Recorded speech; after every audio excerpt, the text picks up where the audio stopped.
to this allelementsfitness.com conditioned movement workout tutorial.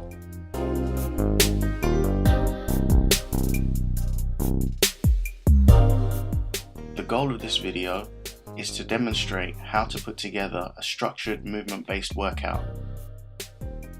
Once you're comfortable and familiar with the movements, you can take the workout and perform it in your gym, your park, or at home. Whether you want to burn fat, increase your flexibility, or improve your free-flowing movement practice, we hope this workout gives you a ton of value. We put out movement-based training tutorials and movement ideas on a regular basis, so make sure you subscribe and hit the bell so you'll be notified every time we drop a new video. Before we get into the demonstration of the movements, let's take a look at how this workout is structured. Part of our conditioned movement series, this workout's going to last 40 minutes long. We're going to kick things off with a warm-up, preparing the body for the activity we're about to engage in. From there, we break things down into rounds.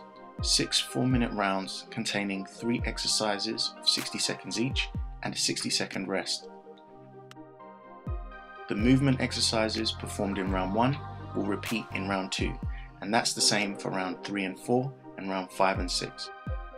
Even though we've thoroughly warmed up, we want to exercise a little caution when entering into movement training.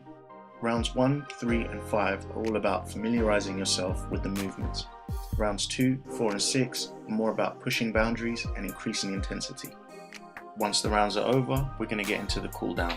At least 5 minutes long, breathing, recovering and stretching.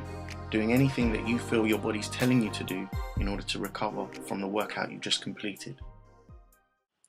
So let's get into the first move, the side crawl. We're going to exercise this move for 60 seconds. All we're doing is bending over, placing our hands in front and to the side of our body, allowing us to create a base so that we can skip our legs across to the other side. Use the demonstration as a guideline, tailoring the move to work within your capabilities. You might want to experiment with kicking your legs higher, moving slower, moving faster or closer to the ground. The next exercise we're going to do in this round for 60 seconds is a roll back to forward reach. From a seated position, we're going to roll onto our back and let the forward momentum take us into our reach when we come up. Try shifting the hips when you're on your back in order to experiment with coming up at different angles, perhaps placing the feet in different positions to create a different kind of forward stretch. The third exercise within this round is called a crab turnover to extension. From the seated position, raise the hips off the ground. As you extend the arm over and across the front of your body, you tuck the opposite leg underneath until you find full extension. Whilst maintaining your balance on these 2 points, reverse the movement until you return your feet and hands back to the starting position. Keep the hips elevated off the ground as you move to maintain a higher intensity throughout the 60 seconds. Explore different variations, experimenting with movements that could make the exercise harder or easier as needed throughout the workout. If you're having trouble balancing or the move just seems a little bit too complicated, you can always just experiment with a small portion of the move until you get confident enough to get yourself into the full stretch, the full extension and the full workout. Remember, we're going to repeat the exercises from round 1 in round 2. After your 3 exercises, you're going to get into a 60-second rest. This is your chance to grab a drink of water, breathe, relax, or maybe stretch and get prepared for the next round. The first exercise of this new round will be a crab to L-sit. From the seated position, raise your hips up so that there's a straight line between your knees and your shoulders. Then drop the hips and push them through and behind the line of your arms, creating the L-sit.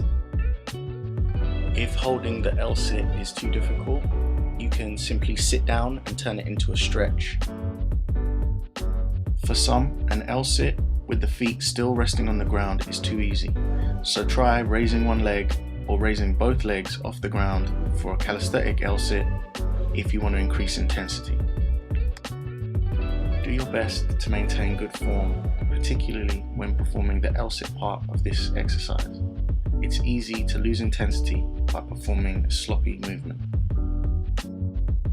The next exercise in this round is a side switch to leg extension. As well as opening out the hips, it's also a great transitional move to help you go from one move to another when you're doing your freestyle movement practice. From a seated position, open out the legs about shoulder width apart. Keeping the feet planted, rotate over to one side, allowing the thighs to reach the ground. Try to keep the torso upright as you bring the back leg around and in front of your body. Unfold the bent leg until both legs are out evenly stretched in front of you. Then simply reverse and repeat on the other side. You may need to support yourself with your hands, but if you can, a great way to increase the intensity is to perform this movement without using the hands at all. The third exercise in this round is a plank walk out to roll. There's many variations of this move, so experiment and figure out what works best for you. For the simplest version, come down to your knees, walk the hands out and drop down softly onto a shoulder. From there, you're in a position to roll onto your back. Keep rolling over onto your side until you can place the hands and raise yourself back up into the all fours position. Increase intensity before and after the roll by allowing only your hands and feet to be the points of contact with the ground.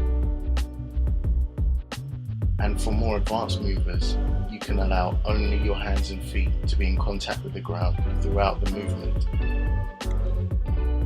You can see how you can be in charge of intensity levels by the way you choose to perform the exercises. Once again, after the 3 exercises are complete, rest the body, breathe, stretch, recover, get a drink, prepare yourself for the next round. The first exercise for the next round is a scorpion roll. It's great for spine mobility as well as the hip flexors. From the seated position, rotate your torso round, trying to place your hands directly behind you. You'll get to a point where your hips and legs will naturally want to rotate. Allow that rotation until you roll onto your front. If you rotate it to the left, take the left leg and try and plant it on the other side of the right leg. The higher up, the better. Use the left foot as an anchor point as you rotate and sit up again. From here, you reverse the movement and mirror on the other side. From this movement, we can start to work on variations to increase intensity. You'll find yourself in the press up position at points, so why not throw one in there? Additional rotations, different speed, and a different level of detail in where you place your feet can make all the difference when it comes to this exercise. The next exercise is going to focus in on the abs. 60 seconds of core twisters. From laying on your back, raise up the hips and rotate from side to side. Keeping the legs open or the position of the legs regulates the intensity of the move. You can also try and sit up at the end of the stretch, or you can lay on your back and find small variations in the angles in order to regulate intensity. Yes, we're training abs, but this is in a movement context, and this exercise is going to help you with your transitions going from one movement to another. The final move in the circuit is going to be forward and backwards rolls. The reason we put forward and backward rolls together is so that you don't get dizzy and you can continuously roll for the 60 seconds. Manage your intensity, manage the pace. If you find it difficult to roll straight on, then roll over the shoulder or roll slightly over to the side. Maybe you can explore different angles of entry and exit to your rolls. How efficiently can you get to your knees or your feet can be a game you play in the 60 seconds. Rather than recovering for a final 60 seconds, use the cool down as your final recovery. It's going to last a minimum of 5 minutes, taking the body through all of the movements, stretches, breathing that you feel you need to recover from the workout. A breakdown of the entire workout, the structure, the rounds and the exercises will be in the description attached to this video. There's also a link to the actual workout video in case you want to follow along and work out with us in real time. If you enjoyed the video, make sure you let us know by giving us a like. Until next time, keep it moving.